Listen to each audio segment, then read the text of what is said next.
আসসালামু আলাইকুম ওয়া রাহমাতুল্লাহি ওয়া বারাকাতুহু। সুপ্রিয় দর্শক বিন্দুরা, আজকে আমরা আপনাদেরকে জানাবো হারানো বস্তু আপনি কিভাবে ফিরে পাবেন এবং কোন আমলটি করলে আপনি ফিরে পাবেন ইনশাআল্লাহ।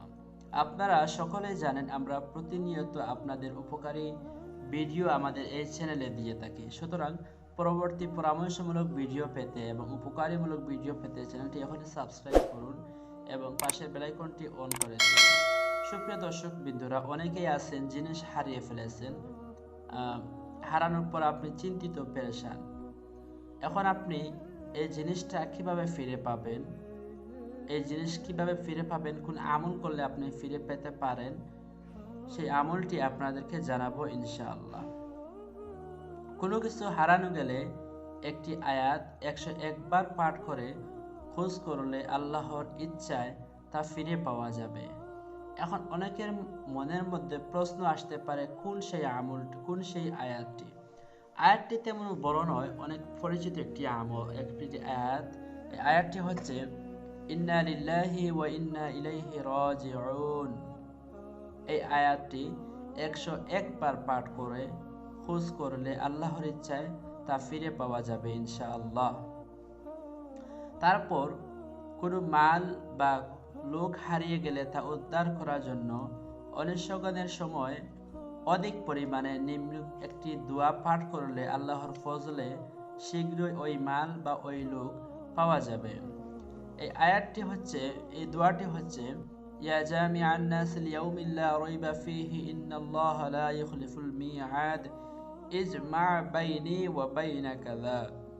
আমি আবারও বলতেছি দোয়াটি, ইয়া জামিআন নাসিল ইয়াউমিল লা রাইবা ফীহি ইন্নাল্লাহা লা ইখলিফুল মিআদ ইজমা বাইনি ওয়া বাইনাকা যা। এই হচ্ছে দোয়াটি। আমি আবারও পুনরায়ভাবে বলতেছি, যদি আপনার কোনো জিনিস হারিয়ে যায়, প্রয়োজনীয় কোনো জিনিস যেমন হারিয়ে গিয়েছে, যেমন মোবাইল বা অনেকগুলো টাকা আপনি এক জায়গার মধ্যে রেখেছেন, হারিয়ে গেছে, এখন আপনি পাচ্ছেন না, পেরেশান হয়ে গেছেন, তখন আপনি কি করবেন? তখন আল্লাহর উপর তাওয়াক্কুল রেখে যে আমি এই জিনিসটা ফিরে পাবো, আমার বিশ্বাস আছে নিশ্চয়ই আল্লাহ সুবহানাহু ওয়া তাআলা ফিরিয়ে দিবেন। তখন আল্লাহর উপর তাওয়াক্কুল রেখে আপনি এই আমলটি করবেন। এই আয়াতটি 101 বার করে পাঠ করবেন। পাঠ করে খোঁজ করলে আল্লাহর ইচ্ছায় তা ফিরে পাওয়া যাবে ইনশাআল্লাহ। এটি খুব পরীক্ষিত আমল, সেই জন্য এটার উপর অনেক গুরুত্ব দেওয়া হয়েছে। এই আয়াতটি হচ্ছে ইন্না লিল্লাহি ওয়া ইন্না ইলাইহি রাজিউন। আমি আবার বলতেছি, ইন্না লিল্লাহি ওয়া ইন্না ইলাইহি রাজিউন। এইভাবে আপনি এই আয়াতটি 101 বার পাঠ করলে, খোঁজ করলে ইনশাআল্লাহ পেয়ে যাবেন আল্লাহর ইচ্ছে। তারপর হচ্ছে কোনো লোক বা কোনো কিছু মাল হারিয়ে গেলে তা উদ্ধার করার জন্য অন্বেষণের সময় অধিক পরিমাণে একটি দোয়া পাঠ করলে আল্লাহর ফজলে শীঘ্রই ওই লোক বা ওই মাল ফিরে পাওয়া যাবে।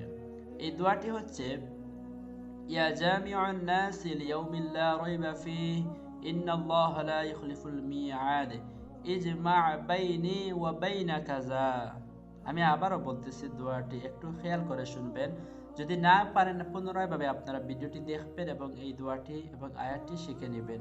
দোয়াটি হচ্ছে ইয়া জামিআন নাসিল ইয়াউমিল লা রাইবা ফীহি ইন্নাল্লাহা লা ইখলিফুল মিআদ ইজমা বাইনি ওয়া বাইনাকা যা। খুবই সহজ এই দোয়াটি ইনশাআল্লাহ। এগুলো পরীক্ষিত আমল, এগুলো করলে আপনারা হারানো বস্তু, হারানো মাল কিংবা হারানো কোনো লোক হারিয়ে গেলে তা ফিরে পাবেন ইনশাআল্লাহ। সবকিছুর উপরে আল্লাহর উপর তাওয়াক্কুল রাখতে হবে আপনার, তবে আপনি সফল হবেন ইনশাআল্লাহ। প্রতিনিয়ত পরামর্শমূলক ভিডিও পেতে আমাদের চ্যানেলটি সাবস্ক্রাইব করুন এবং পাশের বেল আইকনটি অন করে দিবেন। ভালো থাকুন, পরবর্তী ভিডিওতে আবারও দেখা হবে। আসসালামু আলাইকুম ওয়া রাহমাতুল্লাহ।